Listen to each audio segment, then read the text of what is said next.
was identified as mentally retarded, put back from the 5th grade into the 4th grade, and stayed in that category until I got out of high school.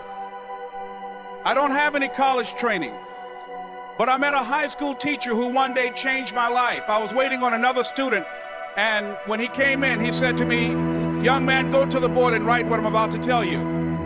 And I said, I can't do that, sir. And he said, "Why not?" I said, "I'm not one of your students." He said, "It doesn't matter. Follow my directions now." I said, "I can't do that, sir." He said, "Why not?" I said, "Because I'm educable mentally retarded." And he came from behind his desk and he looked at me. He said, "Don't ever say that again. Someone's opinion of you does not have to become your reality." And as he talked, my heart began to beat fast. Tears began to run by my eyes, and I was in the back just listening to him, because the speech he was giving, that speech was for me. And he said, "Les Brown," he said, "if you want to do anything worthwhile in life, you've got to be hungry." I told Mr. Washington I wanted to become a disc jockey.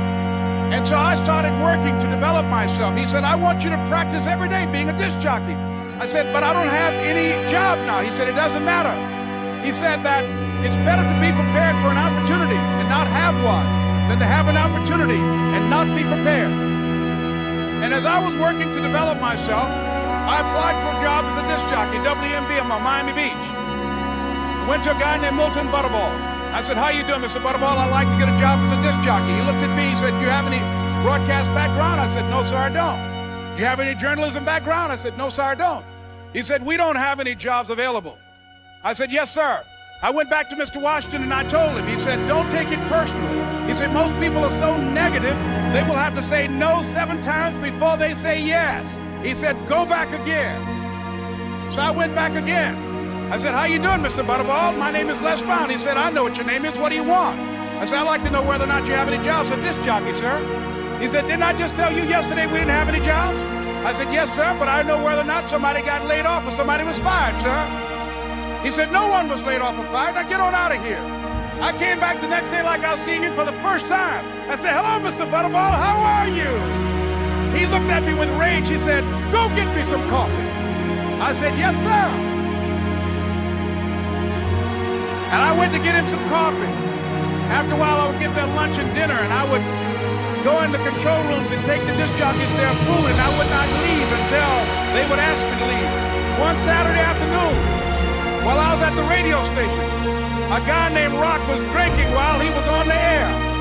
I was the only one there, looking at him through the control room windows, walking back and forth, young, ready, and hungry.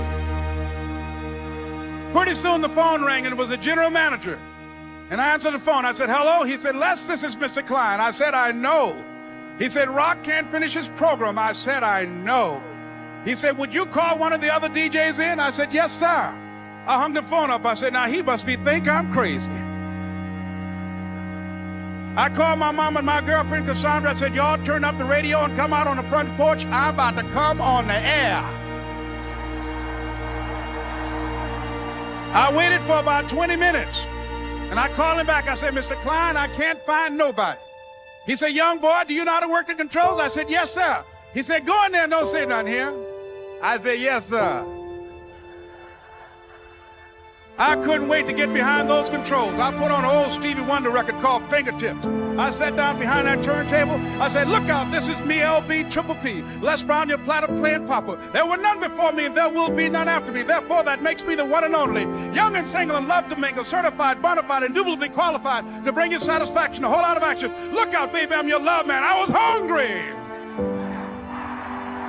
I was hungry. You got to be hungry. Begin to know that you have greatness within you.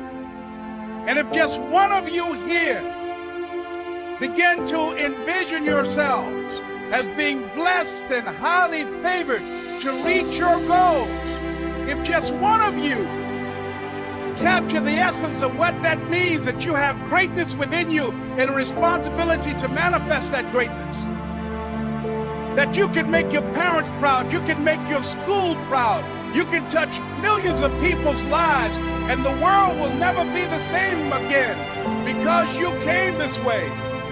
It was hard, ladies and gentlemen, coming to speak to people.